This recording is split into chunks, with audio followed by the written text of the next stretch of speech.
और सभी माननीय सांसद, आज हम सब दीनदयाल उपाध्याय जी पुण्यतिथि पर अनेक चरणों में अपनी श्रद्धांजलि अर्पित करने के लिए एकत्र हुए हैं। पहले भी अनेकों अवसर पर हमें दीनदयाल जी से जुड़े कार्यक्रमों में शामिल होने का, अपने विचार रखने का और अपने वरिष्ठ जनों से विचार सुनने का अवसर मिलता रहा है। यहां पर तो सभी लोग उस विचार परिवार के सदस्य हैं। दीनदयाल जी जिसके मुखिया की तरह, एक प्रेरणा की तरह अविरत रूप से हमें प्रेरणा देते रहे हैं। आप सबने दीनदयाल जी को पढ़ा भी है और उन्हीं के आदर्शों से अपने जीवन को गढ़ा भी है। और इसलिए आप सब उनके विचारों से, उनके समर्पण से भली भांति परिचित है। मेरा अनुभव है और आपने भी महसूस किया होगा कि हम जैसे जैसे दीनदयाल जी के बारे में सोचते हैं, बोलते हैं, सुनते हैं, उनके विचारों को पढ़ने का प्रयास करते हैं, हमें उनकी बातों में, उनके विचारों में हर बार एक नई ताजगी, एक नया दृष्टिकोण, एक नवीनता का अनुभव होता है।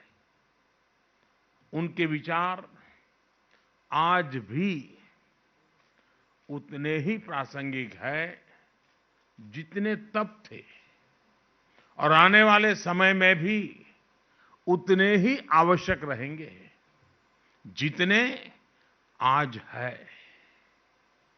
एकात्म मानव दर्शन का उनका विचार मानव मात्र के लिए था। इसलिए जहां भी मानवता की सेवा का प्रश्न होगा, मानवता के कल्याण की बात होगी, दीनदयाल जी का एकात्म मानव दर्शन प्रासंगिक रहेगा ही रहेगा। एकात्म मानव दर्शन में विशेष रूप से इन तीन शब्दों में व्यष्टि से समष्टि की यात्रा व्यक्त होती है, स्वार्थ से परमार्थ की यात्रा का मार्ग स्पष्ट होता है और मैं नहीं तू ही का संकल्प भी सिद्ध होता है। साथियों, हमारे यहां कहा गया है, स्वदेशे पूज्यते राजा, स्वदेशे पूज्यते राजा, विद्वान सर्वत्र पूज्यते। अर्थात सत्ता की ताकत से आपको सीमित सम्मान ही मिल सकता है। जहां सत्ता की ताकत प्रभावी होगी वहीं सम्मान मिलेगा, लेकिन विद्वान का सम्मान हर जगह होता है। दीनदयाल जी इस विचार के साक्षात जीता जागता उदाहरण है। उनका एक एक विचार, उनके एक एक शब्द उन्हें पूरी दुनिया में एक विलक्षण व्यक्तित्व बना देते हैं। सामाजिक जीवन में एक नेता को कैसा होना चाहिए, भारत के लोकतंत्र और मूल्यों को कैसे जीना चाहिए, दीनदयाल जी इसके भी बहुत बड़ा उदाहरण है। एक और वो भारतीय राजनीति में एक नए विचार को लेकर आगे बढ़ रहे थे, वहीं दूसरी ओर वो हर एक पार्टी, हर एक विचारधारा के नेताओं के साथ भी उतने ही सहज रहते थे। हर किसी से उनके आत्मीय संबंध थे। उन्होंने अपनी पॉलिटिकल डायरी लिखी थी, जिसमें नेहरू जी की सरकार की सुरक्षा के संबंध में, खाद्य नीतियों के संबंध में, कृषि नीति के संबंध में खुल करके तथ्यपरक आलोचना की थी, बहुत ही क्रिटिसाइज किया था। लेकिन जब उन्होंने अपनी इस डायरी को प्रकाशित किया पुस्तक के रूप में, तो इसका प्राकथन उन्होंने कांग्रेस नेता और यूपी के मुख्यमंत्री रहे श्रीमान संपूर्णानंद जी से ही लिखवाया। संपूर्णानंद जी ने अपनी टिप्पणी में एक बहुत ही प्रभावी लाइन लिखी है। उन्होंने लिखा है, ये पुस्तक फ्यूचर रीडर्स के लिए एक साइकोलॉजिकल ग्लो है। आज दुनिया देख रही है कि इस महापुरुष के विचारों का ये ग्लो कैसे पूरे भारत में अपनी चमक बिखेर रहा है।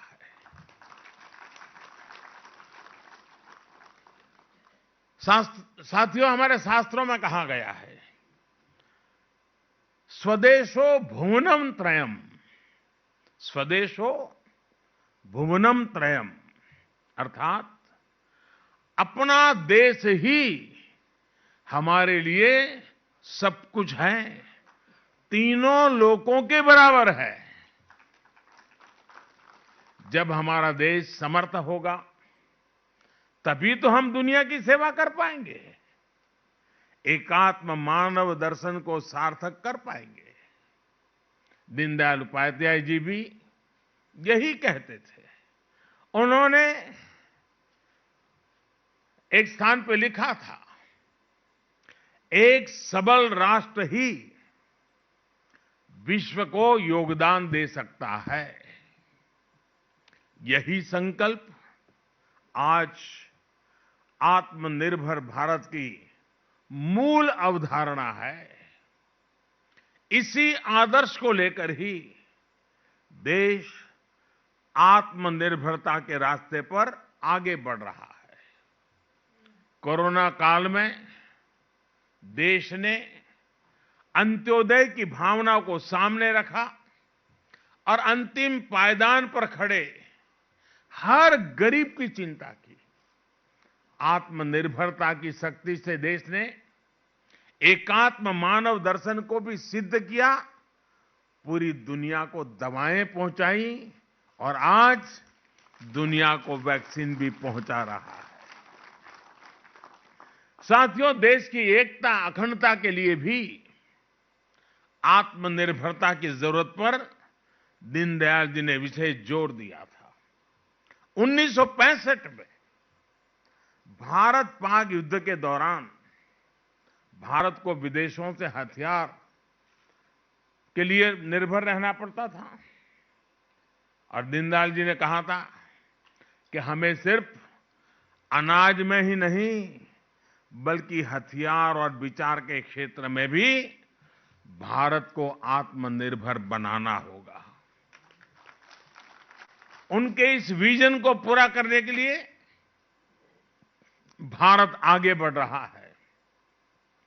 आज भारत में डिफेंस कॉरिडोर बन रहे हैं, स्वदेशी हथियार बन रहे हैं और तेजस जैसे फाइटर जेट्स भी हवा में उड़ान भर रहे हैं। हथियार के क्षेत्र में आत्मनिर्भरता से अगर भारत की ताकत और भारत की अर्थव्यवस्था मजबूत हो रही है, तो विचार की आत्मनिर्भरता से भारत आज दुनिया के कई क्षेत्रों में नेतृत्व दे रहा है। आज भारत की विदेश नीति दबाव और प्रभाव से मुक्त होकर राष्ट्र प्रथम के नियम से चल रही है। नेशन फर्स्ट, प्रकृति के साथ सामंजस्य का दर्शन दीनदयाल जी ने हमें दिया था। भारत आज इंटरनेशनल सोलर अलायंस का नेतृत्व करके दुनिया को वही राह दिखा रहा है। साथियों, दीनदयाल उपाध्याय जी ने दुनिया की किसी भी सोच के प्रभाव में अपने विचारों को नहीं गढ़ा था, इसलिए उनके विचारों में एक मौलिकता थी। भारत की भावना, भारत का मानस, भारत के मूल्य, वेद से विवेकानंद तक की भारत की चिंतन यात्रा, ये सारी बातें दीनदयाल जी के चिंतन में झलकती थी। इसलिए वो एक ऐसी अर्थव्यवस्था की बात करते थे जिसमें पूरा भारत शामिल हो, जिसमें पूरे भारत की विविधता झलके। लोकल इकोनॉमी पर विजन इस बात का प्रमाण है कि उस दौर में भी उनकी सोच कितनी प्रैक्टिकल और व्यापक थी। आज वोकल फॉर लोकल के मंत्र से देश इसी विजन को साकार कर रहा है। आज आत्मनिर्भर भारत अभियान देश के गांव, गरीब, किसान, मजदूर और मध्यम वर्ग के भविष्य का निर्माण का एक माध्यम बन रहा है। आखिरी पायदान पर खड़े व्यक्ति का भी जीवन स्तर कैसे सुधरे, ईज ऑफ लिविंग कैसे बढ़े, इसके प्रयास आज सिद्ध होते दिख रहे हैं। उज्ज्वला योजना, जनधन खाते, किसान सम्मान निधि, हर घर में शौचालय, हर गरीब को मकान, आज देश एक एक कदम आगे बढ़ते हुए इसको सिद्ध करता हुआ गौरव के साथ विकास की राह पर चल पड़ा है। इंफ्रास्ट्रक्चर की दिशा में हो रहा बड़ा बदलाव भी सामान्य मानवीय के जीवन को सरल बनाएगा, देश को एक नई भव्य और आधुनिक पहचान देगा।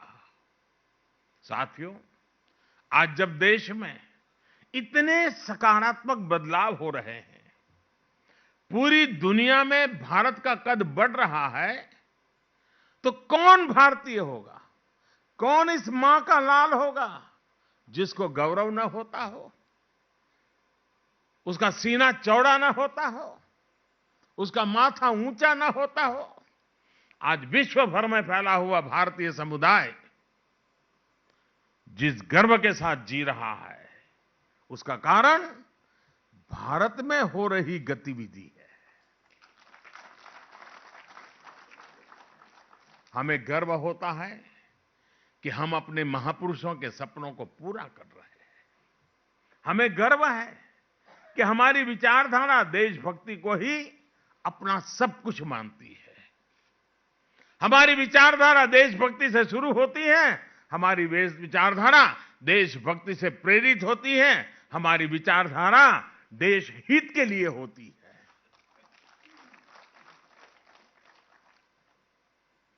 हम उसी विचारधारा में पले हैं जो विचारधारा राष्ट्र प्रथम, नेशन फर्स्ट की बात करती है।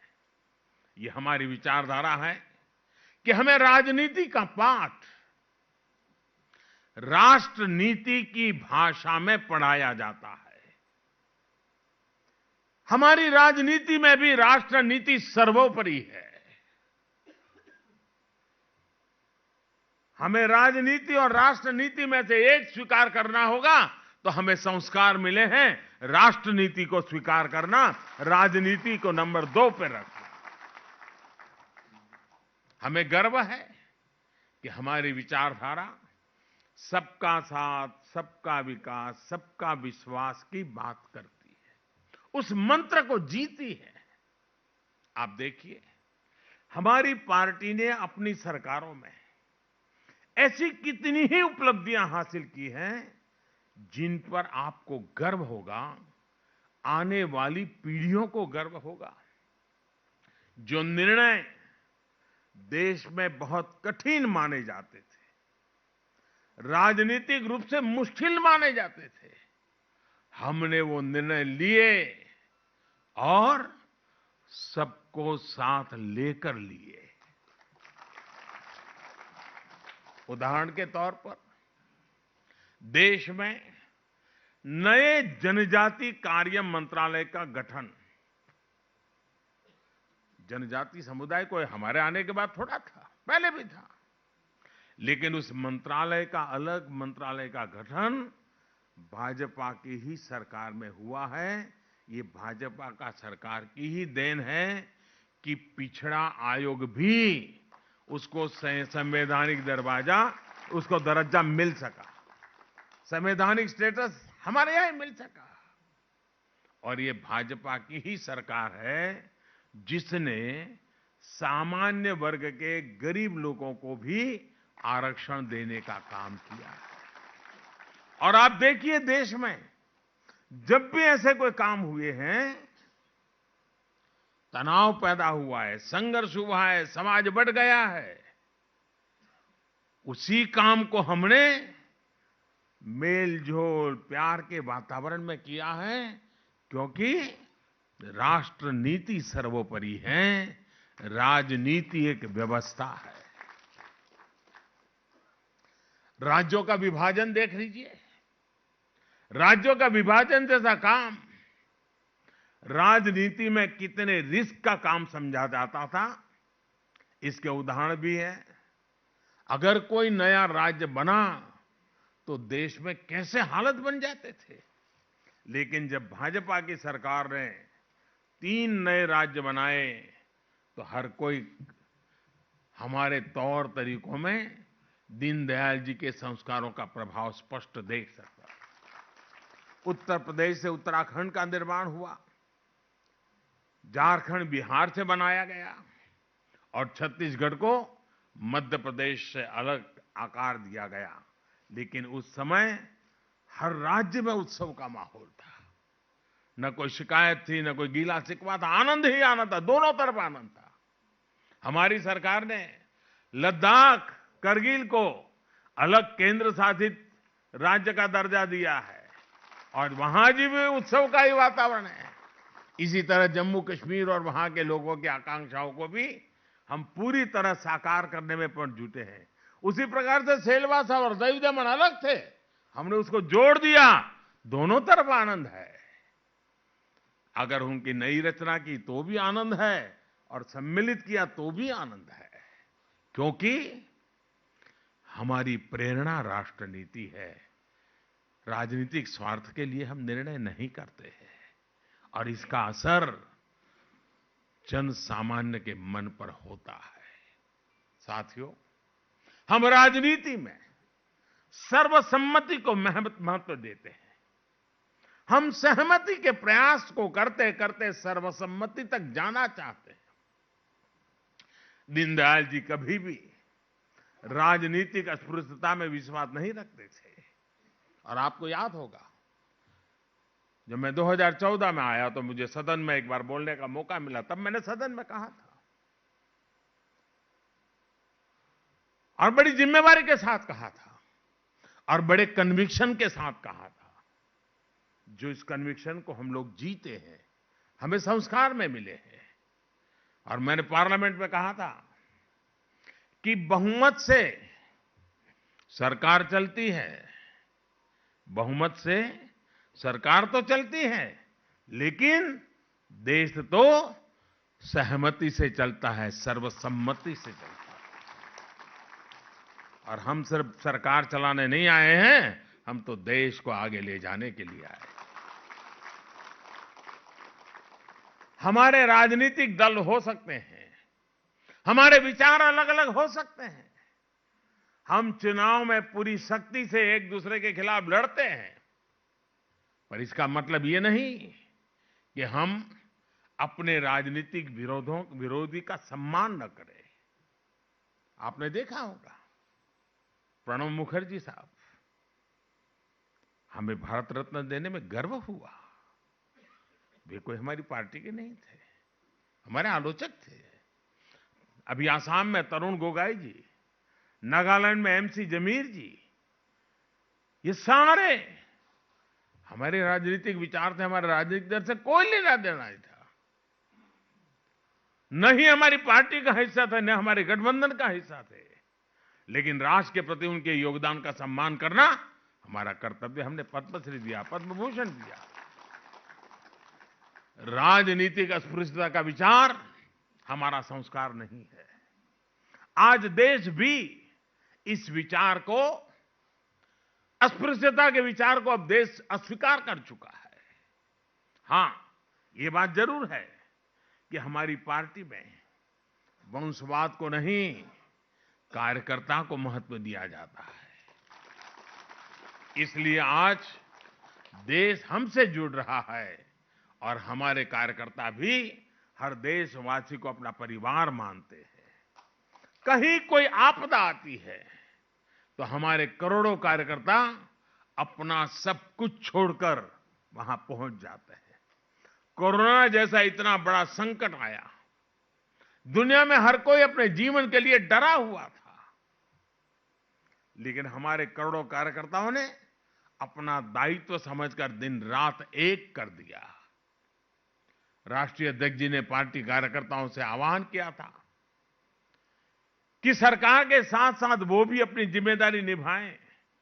हर कार्यकर्ता ने सेवा के संकल्प को राष्ट्रव्यापी मिशन बना दिया था और मैं पार्टी का आभारी हूं, राष्ट्रीय अध्यक्ष जी का आभारी हूं कि मुझे वीडियो कॉन्फ्रेंस के माध्यम से देश भर के कार्यकर्ताओं के साथ इस कोरोना कालखंड में उन्होंने जो सेवा कार्य किए उसका वृत्त सुनने का अवसर मिला था। हमारे कार्यकर्ताओं ने कैसे कैसे संकटों को, रिस्क को उठाया था और कितने जी जान से उन्होंने गरीबों की सेवा की थी।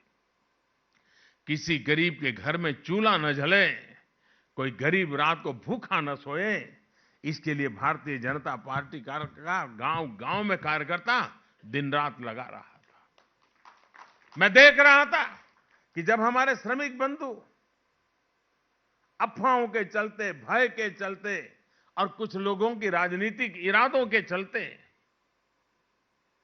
जब शहरों को छोड़ करके, रोजी रोटी छोड़ करके गांव की ओर चल पड़े थे, तब भारतीय जनता पार्टी के कार्यकर्ता राह पर खड़े रह करके उनको जूते तक देने की चिंता करते थे, उनकी दवाई की चिंता करते थे, उनके पानी की।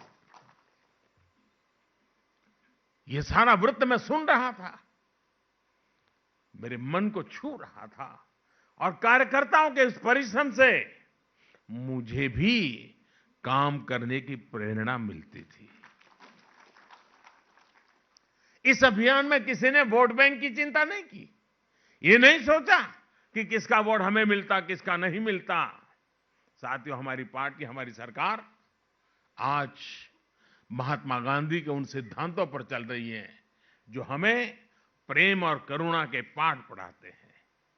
हमने बापू की 150वीं जन्म जयंती भी बनाई और उनके आदर्शों को अपनी राजनीति में, अपने जीवन में भी उतारा। हमारी सरकार ने हमारे महापुरुषों को भी राजनीतिक समीकरण के चश्मे से कभी नहीं देखा। जिन स्वाधीनता सेनानियों की उपेक्षा होती रही, उन्हें हमने सम्मान दिया। ये हमारी ही सरकार है जिसने नेताजी को वो सम्मान दिया जिसके वो हकदार थे। उनसे जुड़ी हुई फाइल्स को खोला, लाल किले पर झंडा फहराने का काम नेताजी की स्मृति में करना शायद किसी और शासन में कोई सोच नहीं सकता था। अंडमान निकोबार में नेताजी को याद कर करके उस द्वीप समूह में एक का नाम नेताजी के नाम से कर देना शायद किसी और सरकार में कोई सोच नहीं सकता। सरदार पटेल की दुनिया की सबसे बड़ी प्रतिमा बनाकर हमने उन्हें श्रद्धापूर्वक नमन किया है। देश की एकता के मंत्र को आने वाली पीढ़ियों को प्रेरणा के रूप में उस जगह से चेतना मिलती रहे, उस रूप में उस परिसर को खड़ा किया गया है। और मैं तो मेरे सभी सांसदों को चाहूंगा कि कभी न कभी अपने कार्यकर्ताओं की टोली बना करके जरूर उस स्थान पर जाइए, कम से कम एक रात वहां बिताइए। और दूसरा, मैं हमारे सभी सांसदों से आग्रह करूंगा, जब भी मौका मिले अपने कार्यकर्ता और अपने साथियों के साथ काशी जाकर के, काशी के निकट में ही जहां पंडित दीनदयाल जी ने अपना अंतिम सांस लिया था, जहां एक स्मारक उत्तर प्रदेश सरकार ने बनाया है, देखने जैसा स्मारक बनाया है, दीनदयाल जी की भव्य प्रतिमा वहां रखी है। वो इतना बढ़िया परिसर बना है, हम लोगों के लिए बड़ा एजुकेटिव है। आप जरूर कभी, काशी से कोई ज्यादा दूर नहीं है, बाय रोड आप चले जा सकते हैं और वहां एक बार हो आइए। हमारे लिए सारे तीर्थ क्षेत्र हैं और हम लोगों ने कभी न कभी मौका लेकर के वहां जाना चाहिए। आप देखिए, जिस जगह पे हम बैठे हैं, बाबा साहब आंबेडकर की स्मृति में बना हुआ है भवन, क्या कोई और सरकार बनाती क्या? ये हमारे संस्कार हैं जो हमें इस काम करने के लिए प्रेरित करते हैं। बाबा साहब आंबेडकर को भी भारत रत्न तब मिला जब बीजेपी के समर्थन से सरकार बनी थी। इन कार्यों का भाजपा को, हम सभी को बहुत गर्व है। साथियों, अगले महीनों में 5 राज्यों में चुनाव भी आने वाला है। हम सभी कार्यकर्ताओं को राष्ट्रीय अध्यक्ष जी के नेतृत्व में अपनी सकारात्मक सोच और परिश्रम के आधार पर जनता के बीच में जाना है। जनता इन 6 सालों में हमारी नीतियों को भी देख चुकी है और सबसे बड़ी ताकत हमारी जो है, देश ने हमारी नीयत को भी देखा है, परखा है और पुरस्कार भी दिया है। हमें उसी विश्वास को लेकर के आगे बढ़ना है। राष्ट्रीय अध्यक्ष जी के नेतृत्व में हम जरूर सफलता पाएंगे। साथियों, हमने देखा है कि पिछले कुछ सालों में टेक्नोलॉजी का यूज करके हम बहुत बड़े स्केल पर लोगों के जीवन में परिवर्तन लाने में सफल हुए हैं। गरीब, कम पढ़ा लिखा व्यक्ति टेक्नोलॉजी को यूज नहीं कर पाएगा, ऐसे सारे मिथक को तोड़कर आज देश रिकॉर्ड स्तर पर डिजिटल लेन देन कर रहा है। आज देश में हर महीने 4 लाख करोड़ रुपए से भी ज्यादा का लेन देन यूपीआई के माध्यम से हो रहा है। मोबाइल फोन से वो खरीद बिक्री कर रहा है, पैसे लेना देना कर रहा है। डिजिटल लेन देन करना अब लोगों के व्यवहार का हिस्सा बनता जा रहा है। टेक्नोलॉजी के बेहतर इस्तेमाल की वजह से अब गरीब से गरीब व्यक्ति अपना हक बिना किसी भ्रष्टाचार के पा रहा है। पहले कितनी ही योजनाओं का पैसा गरीब तक पहुंच ही नहीं पाता था। आज उसके हक का वही पैसा सीधे उसके बैंक खाते में ट्रांसफर किया जा रहा है। कितनी ही योजनाएं ऐसी थी जिसमें लाभार्थियों की सही पहचान नहीं हो पाती थी। जो अपात्र होते थे वो इसका फायदा उठा लेते थे। लेकिन अब टेक्नोलॉजी की वजह से वो सारी पुरानी अवस्थाएं बदल गई हैं। करोड़ों से नाम जो सिर्फ कागजों में थे, जो किसी गरीब का हक उस तक पहुंचने नहीं देते थे, उन नामों को हटाया जा चुका है। आज 1,80,000 करोड़ रुपए से अधिक गलत हाथों में जाने से पैसा बच रहा है। टेक्नोलॉजी का बेहतर इस्तेमाल आपको अपने क्षेत्र के लोगों के साथ कनेक्ट करने में बहुत मदद कर सकता है। इसके लिए एक अहम माध्यम नमो ऐप भी है। नमो ऐप पर जो टूल्स हैं वो आपको जनता जनार्दन से संवाद में सहायता कर सकते हैं।